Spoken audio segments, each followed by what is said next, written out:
আসসালামু আলাইকুম। আসসালামু আলাইকুম বড় ভাই। ওয়ালাইকুম আসসালাম। আমি এখন দাঁড়িয়ে আছি আমনে আনা কুদারে আছুন?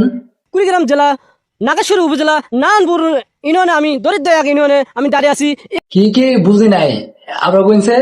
আমি বলুম না, আমার শোরুম করে। কুড়িগ্রাম জেলা নাগেশ্বরী উপজেলা নারায়ণপুর ইউনিয়নে, আমি দরিদ্র এক ইউনিয়নে আমি দাঁড়িয়ে আছি।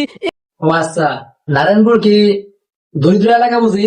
এখানে এক লোকের বুদ্ধি দেখেন, এক গৃহস্থর কি ভাই, গৃহস্থের বুদ্ধি কি কইছে দি?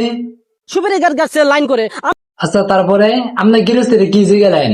আমি জিজ্ঞেস করলাম গৃহস্থ, সুপারির গাছ এত লাইন কেন? তারা বলে এখানে ধরতে পারেন বৃষ্টি অথবা ধরতে পারেন বাতাস উঠলে এখানে বাতাস যাবে সুপারির উপরে, এই দেখেন সুপারি বড় হবে, এই কারণে সুপারি হাওয়া বাতাস পায়, এই জন্য সুপারি বড় হয়।